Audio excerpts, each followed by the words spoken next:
ನೋಡಿ, ಈಗ ಏನು ಅವರು ಮಿಸ್ಸಿಂಗ್ ಇದ್ದಾರೆ ಅಂತ ಸಾಕಷ್ಟು ಪತ್ರಿಕೆಯಲ್ಲಿ ಮಾಧ್ಯಮದಲ್ಲಿ ಬಂದಾಗ ಅದನ್ನು ಪರಿಶೀಲನೆ ಮಾಡಿದಾಗ ಅವರು ಒಂದು ಲಿಖಿತ ಮೂಲಕ ಅರ್ಜಿಯನ್ನು ಬರೆದುಕೊಟ್ಟಿದ್ದಾರೆ. ನಾನು ತುರ್ತಾಗಿ ಮನೆಗೆ ಹೋಗಬೇಕು ಅಂತ ಅವರ ತಂದೆಯವರ ಅನಾರೋಗ್ಯದಿಂದ.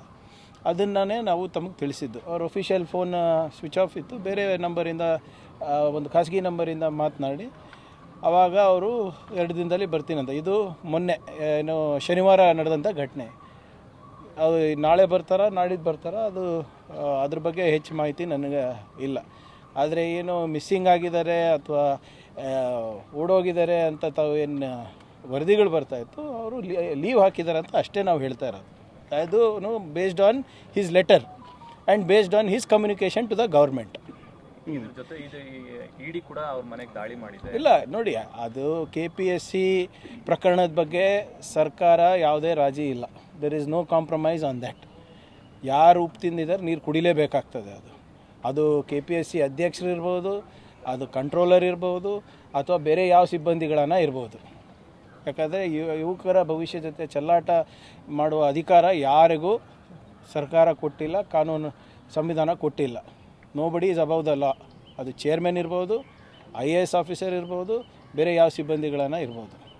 ಅವ್ರು ಏನೇ ಎನ್ಕ್ವೈರಿಗಳು ಇದ್ರೂ ಕೂಡ ಅವ್ರು ಎದುರಿಸೋಕ್ಕೆ ತಯಾರಿರ್ತಾರೆ. ಎಲ್ಲಿ ಹೋಗ್ತಾರೆ ಯಾರ ಅಧಿಕಾರಿಗಳು? ಇಂಡಿಯಾನಲ್ಲೇ ಇರಬೇಕಲ್ಲ. ಜ್ಞಾನೇಂದ್ರ ಈಗ ಎಸ್ಕೇಪ್ ಆಗಿರೋದೇ ಹಲವು ಅನುಮಾನಕ್ಕೆ ಕಾರಣ ಆಗಿರುತ್ತೆ.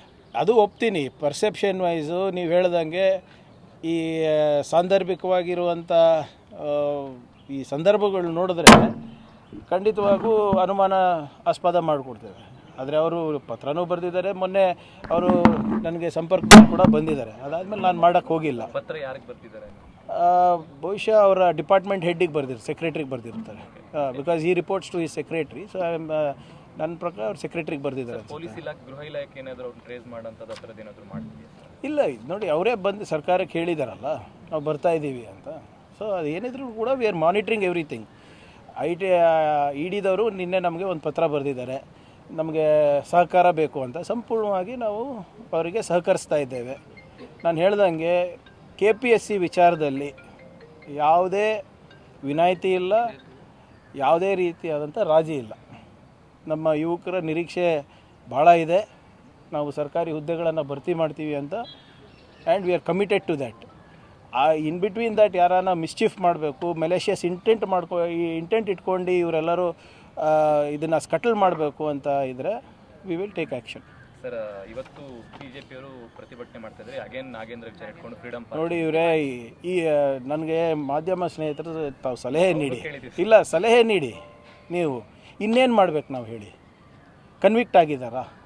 CIDನಲ್ಲಿದೆಯಾ, SITನಲ್ಲಿ ಅವ್ರ ಹೆಸರಿದೆಯಾ? CBI ಸೆಕೆಂಡ್ ಚಾರ್ಜ್ ಶೀಟ್ನಲ್ಲಿ ಹೇಗೆ ಬಂದಿದೆ ಅಂತ ತಮಗೆಲ್ಲರಿಗೂ ಗೊತ್ತಿದೆ.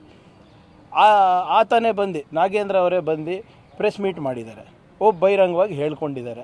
ಏನೇನು ಹೇಳಬೇಕು ನಿಮ್ಮ ಮುಂದೆನೇ ಬಂದು ಹೇಳಿದ್ದಾರೆ. ನೀವು ಅವರಿಗೆ ಪ್ರಶ್ನೆ ಕೇಳಿದ್ದೀರಾ? ಸದನದಲ್ಲಿ ನೀವು ನೋಟಿಸ್ ಕೊಟ್ರಪ್ಪ, ಚರ್ಚೆ ಮಾಡಿ, ನಾವು ಚರ್ಚೆ ಮಾಡೋಕ್ಕೆ ರೆಡಿ ಇದ್ದೀವಿ ಅಂತ 5 ದಿನದಿಂದ ಹೇಳ್ತಾ ಇದ್ದೀವಿ. ಅದಕ್ಕೂ ರೆಡಿ ಇಲ್ಲ. ಆಯ್ತಪ್ಪ, ಕೊನೆ ಪಕ್ಷಕ್ಕೆ ನಾವು ಸ್ಟೇಟ್ಮೆಂಟ್ ಕೊಟ್ಟರೆ ಬೇರೆ ಜ್ವಲಂತ ಸಮಸ್ಯೆಗಳ ಬಗ್ಗೆ ಚರ್ಚೆಯನ್ನು ಮಾಡ್ತಾರೆ ಅಂತ ನಾವು ಸ್ಟೇಟ್ಮೆಂಟು ಕೊಟ್ವಿ. ಸರ್ಕಾರದ ಪರವಾಗಿ ಮಾನ್ಯ ಉಪಮುಖ್ಯಮಂತ್ರಿಗಳು ಕೊಟ್ಟರು. ಇನ್ನೇನು ಮಾಡಬೇಕು? ಚರ್ಚೆಯನ್ನು ಹೇಳಬೇಕಲ್ಲ.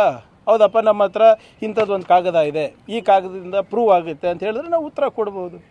ಸುಮ್ಮನೆ ಕುರ್ಚಿನಲ್ಲಿ ಕೂತ್ಕೊಂಡು ಅಲ್ಲಿ ಎಲ್ಲಿ ನಿಂತ್ಕೊಂಡು ಸುಮ್ಮನೆ ಅದು ಕಪ್ ಬಾವುಟವನ್ನು ಪ್ರದರ್ಶನ ಮಾಡ್ತಾಯಿದ್ರೆ, ಕಪ್ ಅಂಗಿ ಹಾಕ್ಕೊಂಡು ಬರ್ತಾಯಿದ್ರೆ ಅಷ್ಟೇನಾ? ಫ್ಯಾಕ್ಟ್ಸ್ ಏನಿಲ್ವಾ? ಸರ್, CBIಗೆ ಪ್ರಾಸಿಕ್ಯೂಷನ್ ಕೊಡಬಹುದು ಅನ್ನುವಂಥ ಚರ್ಚೆಗಳಾಗ್ತದೆ. ಕೊಡಲಿ.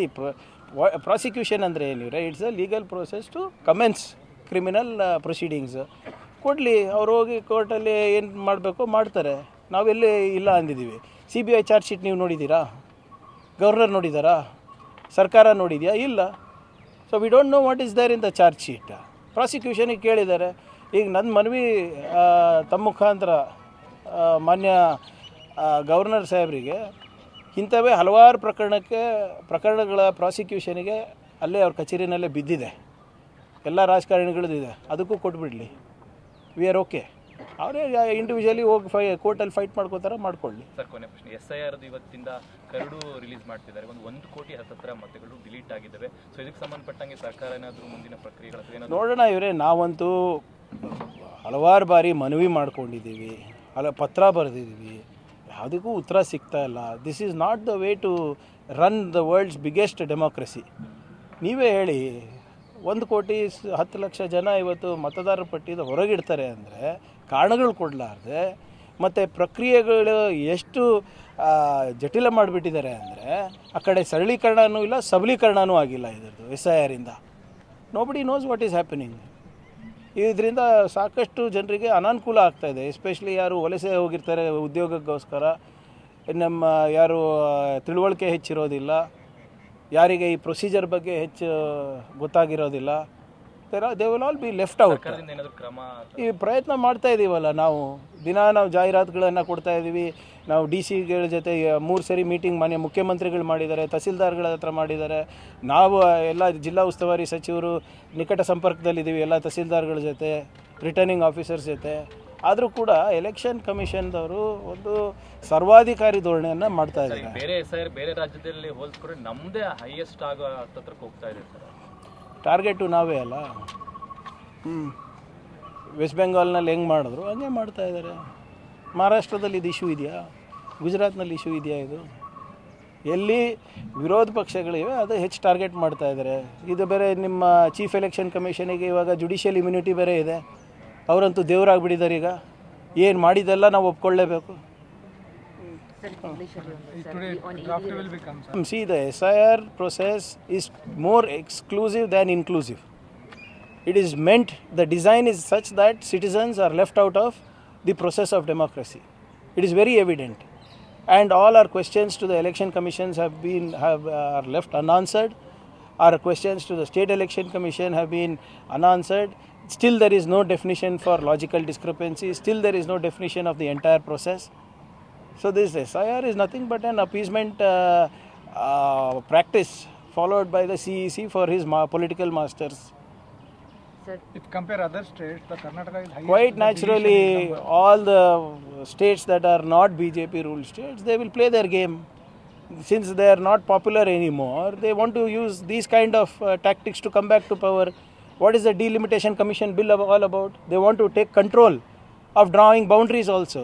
Not just across geographies, but also across demographies. That will suit their electorate. P. Chidambaram saying that the ECI has created new category of citizens, like non-voting kids. Absolutely. All the other revisions in the history of India by the Election Commission were inclusive in nature. This SIR is to keep citizens out. They are telling that you are not a citizen, now you prove it. The burden is on the citizen, who don't understand this complicated process that is followed by the Election Commission. Till now, do you know the definition of logical discrepancy? There was one RTI that was filed asking the Election Commission what is the definition of logical discrepancy. They have written back they don't know. But उसके तहत ही पूरा SIR चल रहा है. Sir, on ED raids, sir, Gyanendra Kumar's residence, he was raiding related to the KPI. See, the ED had written to the Department of Home seeking our cooperation, and we are cooperating in every possible way. There is no compromise with respect to the Karnataka Public Service Commission scam. Already the chairman is in the dock. We have given aid and advice to the governor to ensure that the chairman